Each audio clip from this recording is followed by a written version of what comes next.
Hi everybody, do you know what inbound marketing is? And better yet, have you ever heard of HubSpot? Hey everybody, Dennis Schiraldi coming to you live from TBG Digital Headquarters. My guest, my partner in crime, riding shotgun today, is Beth Hawks. Beth, hi. Welcome to the DOYO Live Marketing Show. So stoked to have you on board. Before we jump into talking a little bit about you being the only certified HubSpot marketing agency in the area, we're going to talk a little about DOYO Live for just 2 minutes. First of all, appreciate everybody dropping by. Becky, thanks so much. This is the DOYO Live Marketing Show. We'd love to hear what you think, so let us know. Our conference is coming back August 2nd and 3rd. August 2nd, optional workshops. There are 3 of them, deep dive workshops. August 3rd, all-day digital marketing event. I want to just put this out there right now. We've already got 60 tickets that are accounted for DOYO Live in 2017. We have an early bird ticket registration that's open right now. So you want to go and grab those tickets. Last year we sold out 200 tickets for our event. So just want to keep that in mind. In the meanwhile, Beth Hawks had a really good excuse for not attending DOYO Live last year, and I haven't forgotten about it. Beth, why don't you tell the good folks in our audience why you weren't there? So I signed up to be a speaker, Yes. and I sort of gave you the heads up I may or may not be giving birth at that exact moment in time because you hadn't set the date yet when I signed on. Yeah. So this year I'm going as an IOU to my dad, who ended up doing the presentation. He did. So yeah, and he did a great job. And we had them involved last year. And if there's any excuse that you can use to get out of DOYO Live, having a kid is at the top of that list. Yes. Outside of that, there really aren't any. That's it. Okay. That's it. So anyway, I really appreciate you dropping by today, Well, and thanks for having me. and have enjoyed the relationship of getting to know you last year. I spoke at the Women Entrepreneurs Group through the YBI. You were in that class with another business that you work with, and then seeing you around town a little bit here and there. Obviously speaking at the conference, and then like I do with a lot of the people that either attend or speak, get together for lunch as well, which that happened a few months back. But in any case, why don't you tell us a little bit about, that's the context of our relationship. Why don't you tell a little bit about your background in marketing in TBG Digital? Okay, so TBG Digital is a family-owned and operated consulting firm.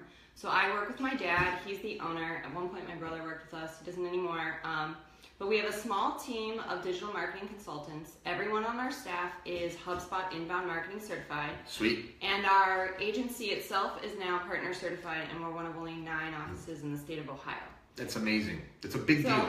It was a lot for us to go through the certification process, but it was also an amazing learning experience. In our industry, it's a little bit like the Wild Wild West. Okay. Especially, I've been out of school now for 10 plus years from college, and my background... But who's counting? Yes, and my background is actually, I have a political science degree. So this is not what I intended to do, right. But it's amazing that I fell into it. But anyways, there's not a ton of accreditations or certifications you can get. I mean, now you can go to school, you can get a degree in it. I didn't, but HubSpot has done an amazing job of making sure that every year we're on top of the latest trends. Yep. We make sure we get recertified. It's just a good, not only educational tool for us as an agency, but then allows us to provide amazing information to our customers. Absolutely. With Beth Hawks from TBG Digital and a DOYO Live breakout session leader. John, thanks for dropping by. I hope Florida is treating you very well right now. And that you don't have anything better to do in Florida but to watch this marketing show. So that means everything to us. In any case, talking about HubSpot and inbound marketing, and you're right. So the thing that I tend to tell people all the time, and one of the reasons why I started DOYO Live as a marketing conference, is to raise the competency and understanding and awareness of digital marketing in the world that we're living in today. And to be frank, there's a lot of people running around claiming expertise in this industry. Mm-hmm. And I say that anybody pretty much with a username and a password nowadays can be calling themselves a digital marketing expert. Google has some certification and partnering programs for Google AdWords. Mm-hmm. Which we are also certified in. Which is great, by the way. There's not a lot of agencies that have that. And then as you go through that crediting process, let's talk just a little bit about HubSpot and inbound marketing methodology. HubSpot is first and foremost a technology company that really coined the phrase of inbound marketing. And that's utilizing interesting, compelling content out of the Joe Pulizzi Content Marketing Institute genre to create thought leadership and authoritative position that people want to actually call you for that advice. And here's the interesting about HubSpot. They absolutely love me because since 2006, I've been rapidly consuming their content and really never been a customer. You are what they would call a lead that has been in the funnel for a significant amount of time. I have been but they do have amazing content. They have amazing content. And if, I say this all the time, that like literally you put me out of business, just go to Google. Knowledge is a commodity in this point in day and time, but time and execution are not. The amount of time it took for you to get the certification in HubSpot was a big, huge investment. But let's talk a little bit more in depth. HubSpot, the company, but let's talk about inbound marketing methodology from your view as a certified HubSpot partner. Okay, so before I get into that, a little bit about our background as a firm. My dad came from 21 years of consulting at IBM. So he has a background in going into businesses, seeing what their needs are, listening to what their problems are, and then providing a solution that fits that problem. Right. Inbound marketing is that idea. It's understanding who your target market is, and they call them your buyer persona. Right. And instead of just utilizing the demographics of, hey, this person's 42, they own a business, they have 2.5 kids, it's putting it into practice and saying, okay, now what does that mean for our services and our products? Not everyone is ready to buy when they find your website or they read your postcard.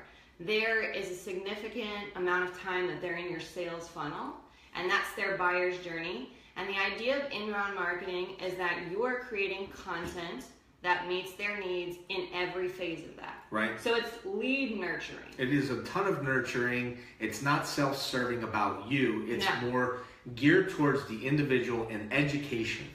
And how can we help our customer? Right. So it's just exceptional customer service from the word go. Before you even touch that person, how are you helping them? Right. So I work a lot in B2B. Many of my customers are manufacturing. That is a segment where they're slow to pick this up because it's always product focused. What are the features? That's it. Like that's what they're used to. Yep. So shifting that idea and saying we need to stop talking about us and be more concerned about them. That's the idea of inbound. So it's creating quality content and over time earning that right to speak to them again and again and again so that when they are ready to make that purchase, there's no other decision for them. It's you. Right. You're the expert. You've spent the time. You've given away as many free things as you can give away, which is great. And now they say, well, this company knows their stuff. We're going to go with them. They'll pick up the phone and call you. So I think that's important because in traditional marketing, you're talking at someone.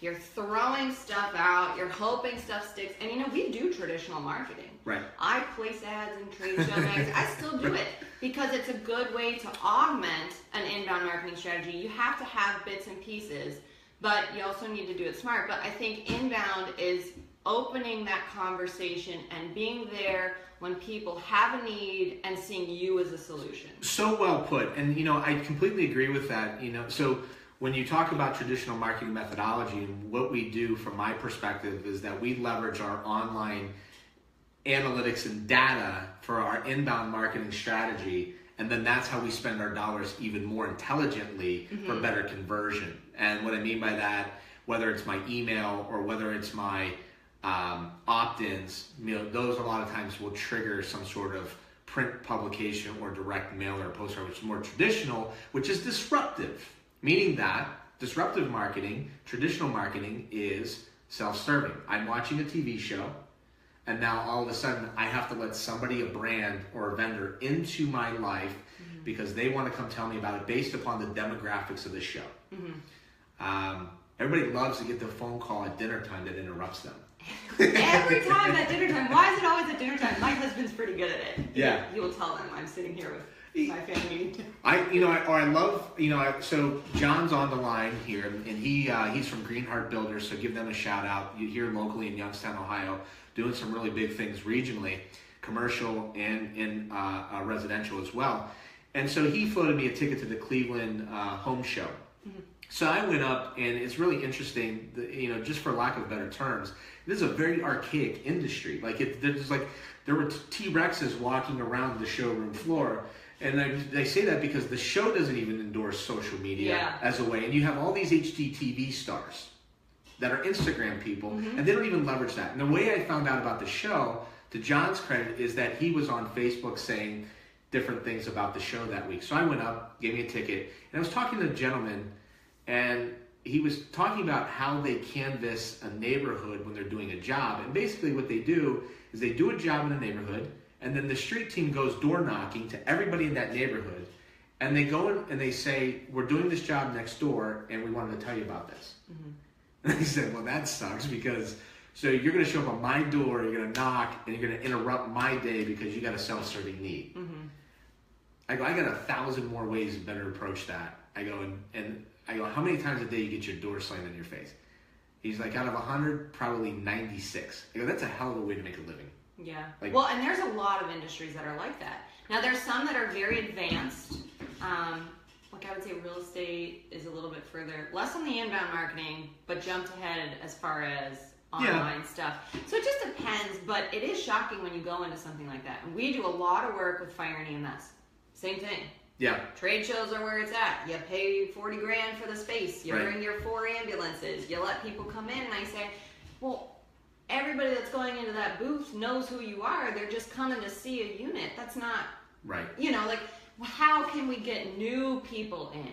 What are you doing offline to generate more interest? It can't just be, hey, come see our unit. It should be, these are the top 5 safety considerations you should be thinking about so your crew makes it to the job the next time they go out on the road. So it's a different mindset, and there are a lot of industries that haven't picked up on it. And I think part of the problem is it's a very time-intensive process. It's lifestyle versus diet. It's liposuction versus getting out and running regularly. And people who take the time to make the investment, just like if you go to the gym and you work out, the people who are going to take the time are going to reap the biggest rewards. And it's a patience thing. You got to put your patience hat on, as I would tell my 3.5-year-old, and just do the work. Come up. Did we bring the patience hat for me today, by the way? Because I have no patience for nothing.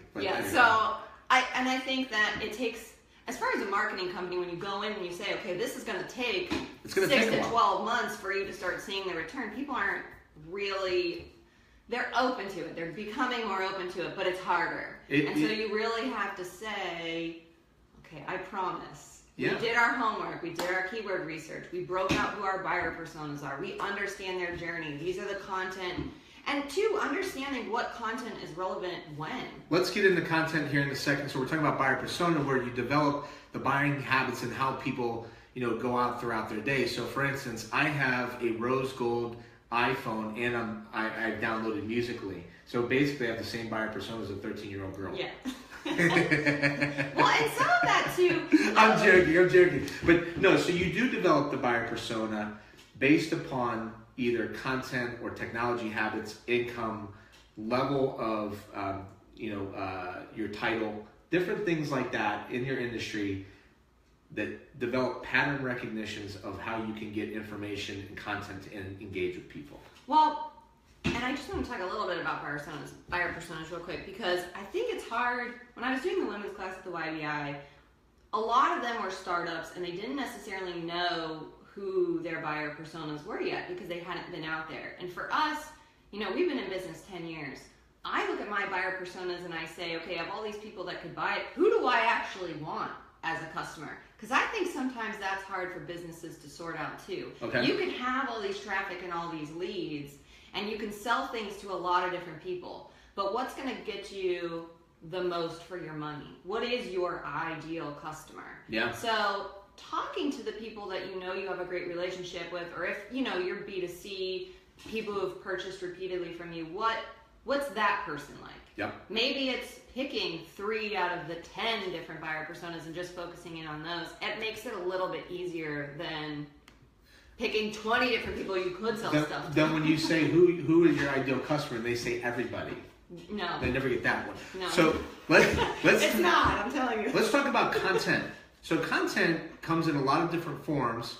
What are some of the things that you recommend that people do from, like obviously inbound is fueled a lot of it with content and interesting, compelling content. So what are some of the content delivery mechanisms and forms that you see to be effective? So of course, blogs. That they've been around for a while now. If you're not really blogging and you're trying to provide information, I would say that that's something you should go back to. Now, I think they're more effective when you include things like video, and you can repurpose content too. So you can do the same topic on multiple platforms. It might be a YouTube video, it might be the same thing repurposed in a blog and then an email. But I think that knowing what your topic is and then saying where is this person at in the different phase of their buyer's journey, that's going to help you better pick which platform. So when we're talking about people that don't know anything about your company, your product, or service yet, your blog's a great one. Okay. They might type in a long tail keyword phrase, search for something. You want a very specific post to come up. They're just researching a problem. You may be the solution, you may not. So those are very generic topics, things like, top 5 tips for picking a digital marketing consultant, or what is inbound marketing. Like, that's where you give away your general info. Okay. Then as you're trying to move people along and it's more of a decision stage, that might be a case study. Okay. What was the actual return on investment for this particular client? And I'm using my business because I'm familiar with it, and those are good. It's a great example, and you start at the top by giving away free content and advice through your blog, which has dual meaning, right? So you have content that you're distributing on different platforms and syndicating, and then there's an inherent search engine optimization value to the words and the content being on the screen. So now people are finding you, and now as you push people, that's top of funnel awareness. As you start to come down into the consideration phase, you then have a higher value, what we call asset. Something that somebody's going to download. It is a live show. Ralph, thanks for joining. And I can't use real phones. And if you happen to see a good 30, 40 foot yacht down there at the boat show in South Florida, pick it up. And me and you on the back of that boat doing a Facebook Live would be amazing. With Beth Hawks from TBG Digital and a certified HubSpot partner agency here in Youngstown, Ohio, and also a breakout session leader at DOYO Live 2017. So as we talk about consideration phase, now your online currency is the exchange of your name and email address for access to that higher value piece of content. Yeah, so the term is landing page, and it should always include a content offer and always include a form. It's amazing how many people are like, oh, we designed this great landing page and there's no form on it. How do you know who downloaded that? Did you just give it away? So a landing page should have the content offer. It could be a video, could be a PDF download, could be a PowerPoint. There's tons of different options. Yep. It could be a free trial. Sure. If you sell something that's a piece of software, whatever. So you're going to collect a valuable piece of information from them, their name, their email, their phone, whatever. And then in return, you're going to give them that content offer. Now, at that point in time, so we have most of our customers now on HubSpot, which will actually take in that information, and there's a built-in CRM. So there's the marketing piece and there's the sales piece. Yep. Well, then what are you going to do after that? So someone downloaded your piece of content. They're clearly not ready to buy. One, because you know that you used all the homework you did on your buyer personas and buyer's journeys. You developed that. You can pretty much say, we know they're right in that consideration phase. How are you going to continue to market them? Did you, once they downloaded it, push them to another content offer that's more of the decision stage? That's a smart thing to do. Did you say, we automatically enrolled you in our email, you can opt out if you want, thanks for downloading it, if you'd like to set up a call to discuss with us, fill out this form. You want to continue to move people down. A lot of times what we see is you'll develop an amazing content offer and they're time consuming. Yes. Especially if it's something like a white paper or a case study, you spend a lot of time developing things like that, pulling in the stats, making it a quality piece, branding it with your business. Yep. Make it worth it. So you've got that name and that information. What are you going to push out next to them? So being smart about, we're going to take action 1 and then push them to action 2 and then 3, and then hopefully at some point down here at the bottom, they pick up the phone. You're not going to just be consuming content for 10 years and not buy anything. I don't know anyone like that. No, not at all. Listen, so again, so you got to have the thing in the content delivery mechanism. And so we'll jump over now to, one of the things that people do kind of too quick is that they follow up a little bit too quick in the process. So you get the download, you get the phone call, and you're like, I didn't get a chance to read this yet. But as you go through that nurturing phase, so one of the things, so you have this amazing piece of content, you turn it into a commercial activation where it's dressed up nicely, case study, white paper, guide, whatever you want to call that, and you're getting access and you're getting exchange. The one difficult thing that you'll notice, we live off of a WordPress site for right now, and we'll go through we keep all of our sites on WordPress too. Right. Okay. So there's the option to like tie in different things, but still keep the whole thing on a WordPress. And we use MailChimp, which again, none of this is ideal, by the way. This was all cost-effective bootstrapping, like piecemeal. We're living proof that you can have a very effective inbound marketing strategy and have it to the point where it scales to a certain extent, but then you run out of options and you need to start looking at software to be more sophisticated and serious, because content needs to live in a repository and needs to be very seamless and deliver a good experience when it comes to the download and the capture.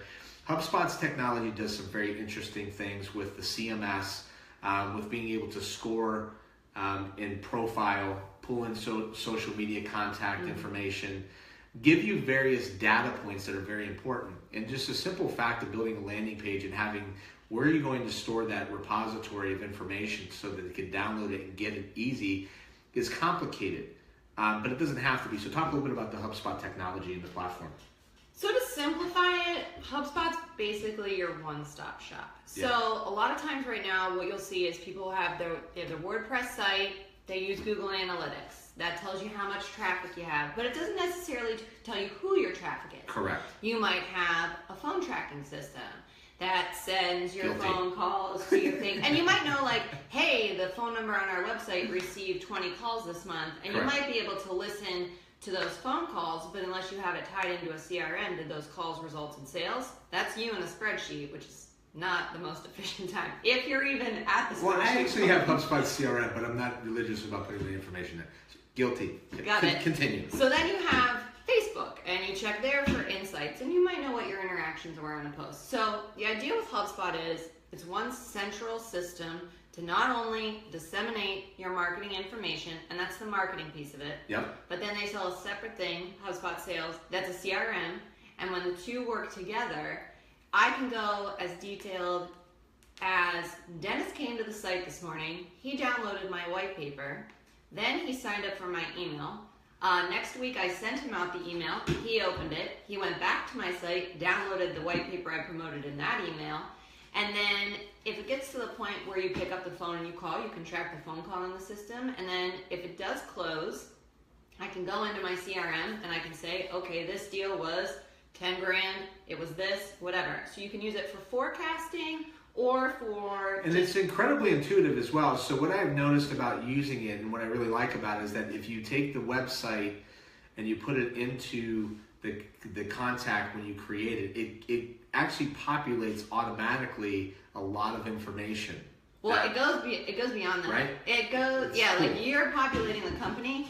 Most of the time, in the CRM side of it, as long as the email address, the URL in your email address is the same as your website, it'll pull in automatically for you. Yes. So you don't even have to do any of that. So it'll tell me, hey, this customer belongs to this company, there's this many employees, they do this much in revenue a year. And it's hard with follow-up as well to know when you need to, from a sales perspective, what was the last conversation I had? When do I need to follow up? What did that conversation look like? And so this is obviously a very powerful tool. And HubSpot has been around since 2007. They're now a publicly traded organization. I went to Inbound 13. I heard Arianna Huffington and Seth Godin give a keynote speech and got to see One Republic. It would have been more amazing if Jay-Z would have showed up, but I was not bitter at the end of the concert. Anyway, there's like 10,000 people now that go to Inbound. It's a really big deal. Yeah. There's tons of companies that have spawned out of the Boston-based marketing, inbound company that have spun out of MIT and places like that. So it's a real movement that's going on. So it's really cool that, Beth is going to be at DOYO Live giving a presentation on inbound marketing. I'm not giving birth this year. She's not giving birth. And she will be doing a 45-minute breakout session on inbound marketing methodology with the basis and the fundamental behind HubSpot. TBG Digital is the only certified HubSpot agency in the entire area, so if you want to have a conversation with them, I highly recommend that you reach out and give them a shout. They're great people. They will give you as much advice as they could possibly give you. If they can help you, they will. If they can't, they'll even point you in the right direction, which is a great thing. I think that the services that you provide. What else do we want to talk about as far as anything that we left unsaid, at least from today's conversation? I appreciate you coming by. Yeah. So you're not getting out of here unscathed. We do rapid fire questions. Okay. I won't look, I swear. Right. Are you a morning person or night owl? Night person. Coffee or tea? Coffee. First thing you do when you wake up? I have to go get the baby. At this point in life. I went and got a baby last night. It was our 12-week-old Labrador Retriever named Hooper, who was crying in his cage at 3 o'clock in the morning. And since my wife took the burden of the storm with the kids, when we had them, and then I was working, you did a trade. We did the trades, and I do the puppy. Got it. That may be just as much work. As cute as Hooper is, my words for Hooper last night were not very glowing. What's on your desk? Not that much right now because we just moved, so it's like a printer and a laptop, and that's it. Sweet. And I'm hoping it becomes a really nice setup, but it's not right now. It'll get there.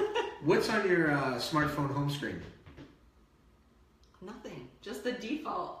I got a fancy Pixel, which I love, and I just never changed it. Interesting. Pixel, huh? Yeah, it's amazing. Favorite way to waste time at work?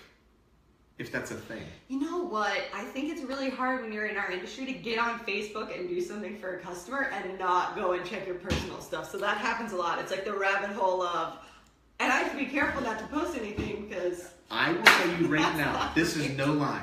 I cannot disclose the marketing agency, but I spoke with somebody and they said, we do not allow our people to be on social media during the day, even though they do social media management. I believe it. And I go, what? I go, that's insanity. And the hardest thing that I find is to have the discipline when I'm working with somebody from a consulting perspective on their social media, to stay focused on their social media. Yeah. And you just can't help the fact that something populates in a feed. I'm like, oh, look, Beth's kids are so cute. Yeah, and it is hard. It is hard. It is, and so... Now, thankfully, I probably won't get fired, but... my dad's my boss, but that's okay. I know, it's a distraction for most people with social media, and that's where we, again, you're studying it, and, the fact of the matter is, it has become so time-consuming and somewhat of a time suck for so many other people that I just figured out a way to turn it into a way that I make income. Yeah. Well, I will say this. Since we started moving most of our social stuff there's a monitoring publishing platform in HubSpot, I don't even have to go in there. I can just schedule posts. So if I have customers that aren't on HubSpot yet, yes, then it becomes a little bit of hey, I'm just going to log in through their username and password and not even see my stuff. But it's nice now that you can go in and you can see everything in one place, and I love that it tells you who the people were and when they picked it up, and it's really awesome. That is awesome. So, let's see here. Dinner party guest. Like, who would I want? Who do you want around that table? Oh, Ruth Bader Ginsburg, while she's still here. Right on. Who? Anybody else? This is you and a big bottle of wine. No. Okay. One-on-one. That's good. Favorite personal possession? Oh, I have one of those silhouette cameos that cuts all the vinyl stuff that I just got for Christmas, and I'm pretty obsessed with it. Like it. I'm a crafty person. I wasn't going to ask this question. I was not going to ask this question. But since we joked around a little bit before we got on to the Facebook Live, drag racing, NASCAR, open wheels, Formula One. It's Formula One in my house only because of my husband, who since I started dating him, has always been obsessed with it. And I told you before we got on here, we cut the cord to cable like 5 years ago and never looked back. I'm down with that. And we have a Roku, and I'm happy with Netflix. I'll binge something every now and then. Yes. We don't really watch a lot of TV. By the way, Netflix binge watch Abstract. If you've not seen it, you will love it. It's all about branding and design. So when I work late, I like to do that. I like to binge watch so I don't have to think about it. I know, but I work late at night until late at night, like most people, and then I shut it off. And I'm like, oh, let me dumb this down with some binge watching. And then I start watching stuff on marketing, and I'm like, this is. But anyway, sorry, go ahead. No, that's okay. So, anyways, we only have PlayStation View, the channel, so we can watch Formula One racing. That's it. Nice. And there's 2 North American Formula One events. Now there are, yeah. Austin, Texas. There was a period of time when we were dating or first married that they got rid of all of them here. Yeah. So I told him at some point in his life he can go back. They came back to they go to Montreal. They went to Indy, I think, and then I think there's at least one in the U.S. now. I think it's in Texas. Austin. And they're working. I don't know if it was last year or not, or if it's still like up in the air, but. And my husband's gonna like be rolling over in his grave not knowing that I don't know this, but I think it's by Hoboken. They're building a track. Beautiful. So lovely. There's New gonna be Jersey. one on the East Coast too. Or New York, or New Jersey. Rap, rock, or country? Oh, rap. Nice. Who's your go-to? If you heard my phone ring accidentally, it'd be Wu-Tang Clan, and we were talking about how inappropriate it is sometimes that it goes off. It's a gravel pit. In some situations, I knew I loved you, Beth. I didn't know why, but I'm so cool. But then in others, I'm like, oh, did that ringer just by the way, just so that you don't know, we are in TBG's headquarters in Canfield, Ohio, maybe the whitest suburb in America. But we love our Wu-Tang here. Usually my Fridays are hip-hop Fridays, and I can relate. Yeah. They're at the top of my list, too. Any book that you're reading that you'd recommend or a book that you'd recommend everybody reads? I'm not a reader, so no. The last book I read... You got a flipboard? The last book I read, honestly, is over there, and it's called Boys Adrift, and it was really good. But it's like a parenting book for parents that have boys, so that's not really applicable to everyone. I've got boys, but I'm just fumbling through. I've got 2 very good mentors, my brother-in-law and his brother, Don Marchionda and Nino Marchionda, who are on like the cover of every parenting magazine that's ever existed, and both of them are all raising boys. So I look at their parenting. There you go. So you don't need to read. You don't need to read. Favorite guilty pleasure? It probably is binge watching on Netflix. Only because I try not to do it, and then once I get sucked in, I can't stop. I'm watching Call the Midwife on Netflix right now, and it's good. Amazing. No. I just got done binge watching the OJ stuff. Yeah, I haven't seen that yet. It is incredibly... You know what? I can't watch things like that. My husband's a prosecutor. He'll just analyze things as we go through. Oh my God. Do you remember the first go around where you... I think I was in 5th grade when they finally made the announcement that he wasn't... I knew where I was. Like I was clocking out of working the afternoon shift at the Falcon Foundry in college in Lowville, Ohio, and somebody said, "Oh my God, OJ's on the run," and then we all just went to a bar, and we sat at the bar and drank beer and watched this unfold. I remember the trial, but I don't remember the details of it. So I'm binge watching that right now, or actually I just finished that up. Have you seen Man in the High Castle? No, should I? It's at Amazon Prime. It's incredible. Okay. All right. Do you like post-apocalyptic stuff? I'd like to believe that I'm a big enough sissy in the post-apocalyptic world, I'm screwed. So the premise of this show is... I'm not going to survive. The Allied powers lose in World War II. The U.S. is split, half Nazi Germany, half Japan. Interesting. And it's like an alternate, I guess, like worldview. They re-engineer history. So let's close that out, and we're almost done here. Our battery's going to die. Something unique about you. Do you want to tell them a little bit about your other thing? Yeah, so I have a side business.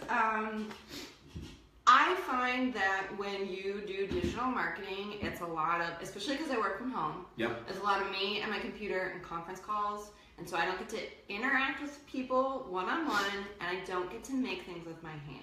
And that really, like, I need an outlet for that. So I have a side business. It's called Hawks Homestead. It's really cool. And are you going back, we could give a shout to Youngstown Fleet. Are you going to be there. at Youngstown Fleet, April 22nd, Derek McDowell, who's been on our DOYO Lives, have a tremendous amount of respect for everything that he's doing. Check out Youngstown Fleet. Just go to Google Youngstown Fleet. You'll find the entire lineup. April 22nd. Beth will be there with... Not at the April one, because I have a conflict, but I'll be there. Baby again? You have a baby? No. Like, a family shower. Okay. That I can't miss. So I'll be there this summer, but I do small batch personal care products made 100% from scratch with Very cool.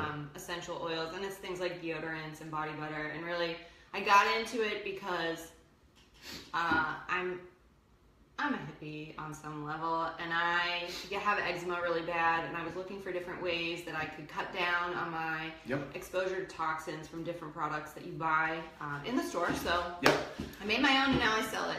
And you're not at my house today, but I got a chicken coop when I moved in. So maybe I'll have chicken eggs pretty soon. That's my other one question I ask people all the time about backyard chicken farming, from Joe Polizzi and the Chicken Whisperer and the whole content marketing play.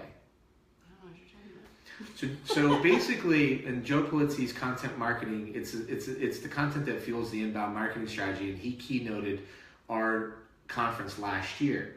And he asked the question, how many people know a backyard chicken farmer or are one? And out of 200 people, 100 hands went up. And you can walk in a room nowadays and you can ask that same question, and a whole movement has started. And there's an individual he goes by the Chicken Whisperer, and he started basically backyard chicken farming, gathering in his backyard. And as they did that, they said, you should, you're really knowledgeable, because he was knowledgeable about everything about chickens. Mm-hmm. So he started blogging, and then this started to grow traction through content marketing and delivering the content through over the course of a year. And he grew this following, and now he's got a podcast 5 days a week that's syndicated. How do I not know about the backyard chicken whisperer? He's got sponsorships from major chicken companies. He gets invited to conferences, not marketing conferences, but food conferences as a chicken celebrity. So it's a whole... I need to know about this chicken celebrity. I'm going to have to look him up. It's a really... I'm sure he'll have tips for us. He will. Google the Chicken Whisperer. All right. And you'll find... But that is very unique. And I relate too, because I got away from products, like the cleaning products at our house. We're all organic with our food as much as we can be. I stopped putting fertilizers onto our lawn and mulch the leaves, hoping that will keep the weeds down. And if it doesn't, we've got beautiful little yellow flowers. Good for the bees too. Switched the deodorant up to the lack of my wife's personal taste, but the metal, just trying to get and that. in men's, it's way worse. It's way worse. So I hear you. So you're doing a good thing there. So thank you. Wine, beer, or liquor? Wine and beer. You like to have? You know what? Hard cider is my favorite. Ooh, nice. Like, we served Strongbow at our wedding before that was cool. I got into Strongbow like last Mike's. I like Mike's hard cider, the black can with the. I don't drink Mike's. Okay. I'm an original Strongbow person. In fact, I get mad now when I go in the store and it's got the apple on the can, because you used to be able to go in and there was you had no idea what it was. People are like, what's Strongbow cider? That's my inner hipster. I'm really frustrated that that's finally caught on and people know what it is. Yes. You're such a hipster. You know what? I do that though. The minute that I say I'm in the cool kids crowd about once every 10 years, because my tastes don't change. I like a white T-shirt, a little glass of red wine, maybe a cigar, and craft. I was drinking Sam Adams when people were like, and now it's obviously Sam Adams is not crafty enough for. Well, it's when things get too cool, then I don't know. I've been to 30 Dave Matthews concerts. Oh. Yeah. Right. Okay. Mm-hmm. I was at 30 Dave Matthews concerts when I was couch surfing back in the mid to late 90s, before this was a thing. Yeah. Right? You'd go and it was very organic, it was very startup, but then all of a sudden it's become so bro cultured fraternity type of environment that I haven't gone to a concert purposely in probably 10 years. Yeah. Well, things change, and as they do get more popular, it becomes yeah. I don't know. So I don't know, Strongbow and I. Okay. Take your marketing back. Get rid of the other. Who's the biggest influence in your life? My parents. I mean, we have such a good relationship because, I mean, I live 2 minutes away. I work for my dad. It's kind of hard to escape. So, my parents. Best professional advice you've ever been given?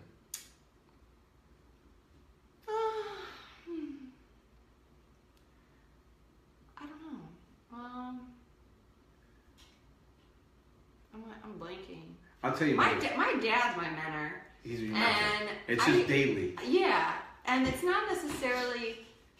There isn't like one phrase that he really sticks with, but I think you learn a lot from someone who's willing to leave the corporate life behind, dump everything they have into a startup, and just say, you know, there is no option for failure. We are going to make this work. Yep. And we've seen a lot of ups and downs. Like when he first started, he purchased a franchise. And by like 4 or 5 years into the franchise, I was giving the talks on social media for 500 of their franchisees across the country. Like at that point, they're not adding value to you, you're adding value to them. Right. So you say, okay, well now I'm going to buy my way out of the franchise, we're going to go it alone, we're going to do it. And I think I've just learned a lot from being your own boss, and even if there are ups and downs, just staying the course and doing what you believe in, even if you're not, you know, break and bank, but you're able to spend time with your kids and be at their activities and to, you know, live by your family so that you have that support. I think that it bleeds a little bit over into lifestyle, but it's your professional, that's a professional advice too. And it's him leading by example and just saying, you know, I'm going to go out and I'm going to do this. And I don't really care. Like, this is how I want to, you know, this is my legacy. I'm leaving this business. You could do what you want with it. And we're all going to live here in Canfield and be close. And get down with the Wu-Tang Nation. That's it. Seriously though, I don't mean to make light of that. I really resonate with that story. I really like that. I like you coming on and telling that, you know, that's as real gets, and I appreciate that. And I know that the marketing and entrepreneur people out in the world today will appreciate that as well. Thank you everybody for dropping by today. Beth Hawks from TBG Digital, check them out. Only HubSpot certified marketing organization in the Youngstown area, so that's a huge thing. And thank you for dropping by. DOYO Live Digital Marketing Interactive Design Conference, August 2nd and 3rd, Youngstown, Ohio. We've already got 60 tickets allocated. We sold out last year. Early bird pricing, it's $150. $150. Prices will go up at the end of May. Prices going to go up. Yeah, we're getting there. So get your ticket when you can. Let us know what you think. Do me a favor, by the way, if you could. We've had an interesting review on our Facebook site from somebody that did not even attend DOYO Live, and you get trolls. If you could, do me just a favor. Go to our Facebook site. Give us a positive review. If we deserve one. If we deserve a positive review, tell us what you think. It would be very beneficial and helpful to us. So thanks so much, everybody, dropping by. Have an amazing weekend. See you.